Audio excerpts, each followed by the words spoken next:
sobre los gases y la estructura de la materia.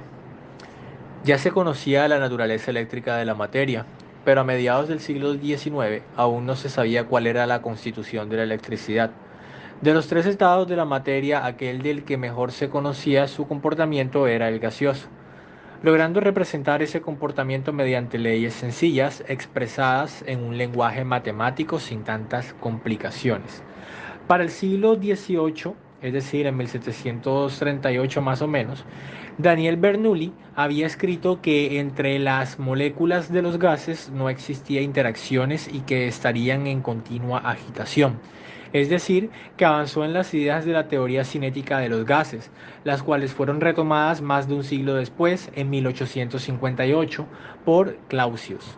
Sin embargo, quien verdaderamente lanza la teoría cinética de los gases es Ludwig Boltzmann, quien la hace evolucionar hacia las ideas de la mecánica estadística, introduciendo el concepto de probabilidad de los estados macroscópicos de un gas, llegando en 1876 a la expresión de la entropía de un gas, con lo cual Boltzmann marca un nexo entre la termodinámica y las leyes de la entropía con la teoría cinética de la materia.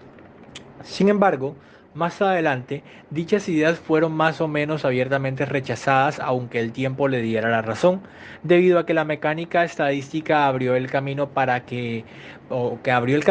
Planck y su teoría de los cuantos y al descubrimiento de los fotones por Albert Einstein. El conocimiento de las temperaturas críticas condujo a que ciertos gases, llamados gases permanentes, como el nitrógeno y oxígeno, se consiguieran licuar, abriéndose paso a la experimentación a bajas temperaturas. Importantes investigadores se dedicaron a ellas como Dewar y von Linde, siendo este último fundador de la industria del frío y quien logró obtener aire líquido por primera vez. En cuanto a la clasificación de los elementos, se puede decir que los químicos, a través de numerosas experiencias multiplicadas en cantidad y variedad, iban conociendo mayor número de elementos distintos, detectando similitudes entre algunos de ellos, permitiendo con ello que surgiera la necesidad y posibilidad de clasificarlos según ciertas propiedades externas que fueran en general medibles o al menos predecibles. De igual manera, se despertó el interés por conocer la naturaleza interna de dichos elementos, los átomos, es decir, su estructura interna.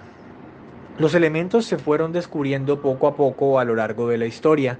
Desde tiempos antiguos se conocía el oro, la plata, el azufre, el cobre, el estaño, el hierro, mercurio, antimonio y carbono.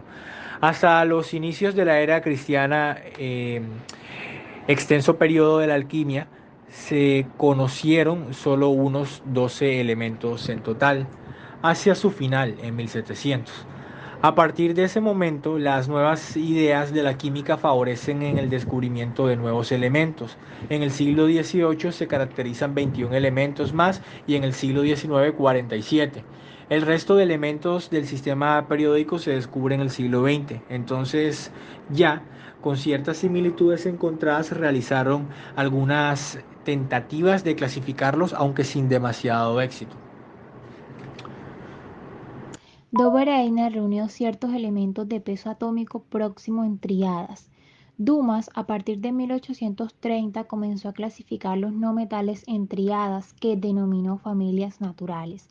Thénard clasificó los metales según su reactividad frente al agua y el aire, llegando así a cuatro grupos desde los metales nobles, los inoxidables, hasta los metales de fácil oxidación. Las clasificaciones consistían en agrupamientos por analogía de las propiedades químicas y físicas, pero aún no se habían identificado ninguna repetición o periodicidad de dichas propiedades. Fue el científico Beguyer de Chancourtis quien observó que las propiedades de los elementos eran en cierto modo repetitivas, lo cual lo llevó en 1862 a ordenar a los elementos de acuerdo al peso atómico creciente en una especie de hélice. Por otra parte, en 1864, otro científico, Newlands, formula la regla de la octava, basada en su idea de una analogía con las notas musicales, clasificando así los elementos según su peso atómico, apareciendo analogías entre ellos de 8 en 8. pero desafortunadamente los trabajos de este señor no tuvieron éxito. Partiendo de aquí, Lothar Meyer se da cuenta de la relación entre el peso atómico de los elementos y su densidad, lo que le permite hacer una ordenación general de los elementos en 1869. Por otra parte, el químico ruso Dmitri Mendeleev propone una clasificación basada en las propiedades químicas de los elementos, logrando identificar de que son una función periódica de la magnitud de su peso atómico. En este mismo año nace la ley periódica. Este señor ordena los elementos conocidos hasta ese entonces 63 en 6 grupos en una tabla parecida a la actual, aunque los periodos los dispone verticalmente. Tuvo la visión de futuro de prever la existencia de elementos entonces desconocidos para los que dejó el hueco correspondiente en su tabla periódica.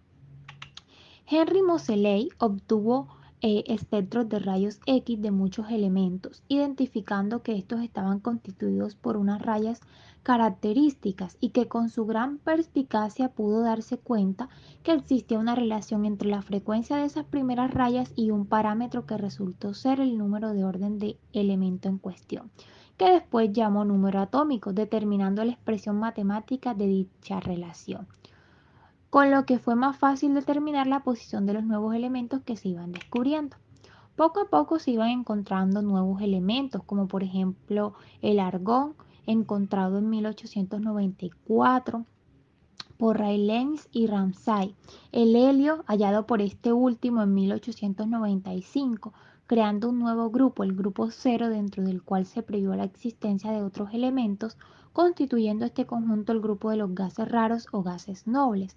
Asimismo, se descubrieron otros elementos al que se les dio el nombre de lactánidos formados por 15 elementos. Se llegó así hasta 92 elementos del 1 al 92, todos ellos naturales, a los que posteriormente en el siglo XX se añadieron otros elementos obtenidos artificialmente en reacciones nucleares. Estos son los actínidos.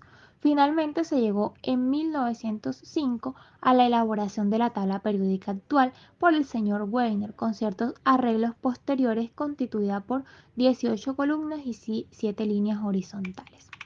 A pesar de que a finales del siglo XIX la teoría atómica de Dalton había triunfado, pese a las duras polémicas sostenidas entre sus defensores y sus detractores, aún no se sabía nada sobre la estructura del átomo.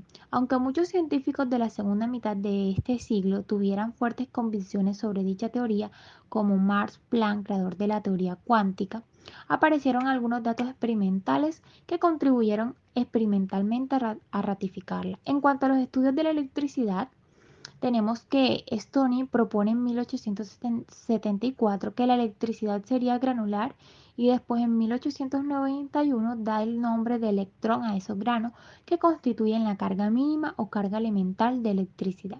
También se inician los estudios eléctricos sobre los gases. Uno de ellos es el de la conductividad eléctrica. El también físico inglés J. J. Thomson, trabajando con gases de bajas presiones, a lo que comunicaba una corriente eléctrica de alto voltaje, detectó un hecho experimental trascendental para el estudio de la naturaleza de la materia. Con lo anterior llegamos al momento en que se conocían ya dos de las subpartículas de los átomos, el protón y el neutrón, ya que la tercera partícula, es decir, el neutrón, fue descubierto después por Chadwick en 1931.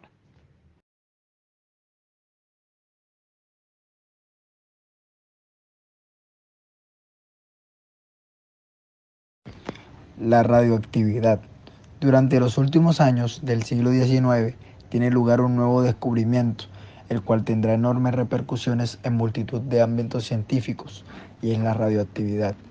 En 1896, Henry Becquerel, trabajando con sales de uranio, descubrió de forma casual que emitían una radiación capaz de impresionar una placa fotográfica, radiación a la que entonces se denominó rayos de Becquerel. Asimismo, se comprobó que este hecho ocurría en otros compuestos de uranio, por lo que se supuso que dicho elemento era el responsable de esas radiaciones. Estos experimentos despertaron interés en otros científicos para seguir investigando en esta dirección, como es el caso de Marie Curie, esposa del ilustre científico francés Pierre Curie, quien inició siendo discípula de Becquerel. En 1898 descubrió junto con su esposo la emisión de este tipo de radiaciones en otro elemento, el torio. Ellos son los que dan nombre a estos fenómenos de radioactividad, deduciendo que se trata de una propiedad atómica. Más adelante, continuando con sus investigaciones, trabajan con minerales de óxido de uranio y descubren dos nuevos elementos, el polonio y el radio. Con Becquerel reciben el premio Nobel en 1911. En este caso de química, a pesar de sus enormes éxitos científicos, fue rechazada su nominación a la Academia de Ciencias Francesas, simplemente por ser mujer. Se sigue aumentando la lista de los elementos radioactivos, consiguiendo determinar la compleja naturaleza de las radiaciones radioactivas, que son rayos alfa, beta y gamma. Ernest Rutherford, famoso científico inglés, trabajó incesantemente en este nuevo campo de la ciencia y en la química nuclear, de la que es considerado fundador. Propone la existencia de un núcleo en los átomos con un volumen muy pequeño donde se concentraba prácticamente toda su masa y con electricidad de carga positiva. Con lo anterior ya tenían evidencias experimentales para intentar interpretar la disposición de las subpartículas en el átomo mediante modelos atómicos como el de J. J. Thomson, Rutherford, Niels Bohr, Planck, etc.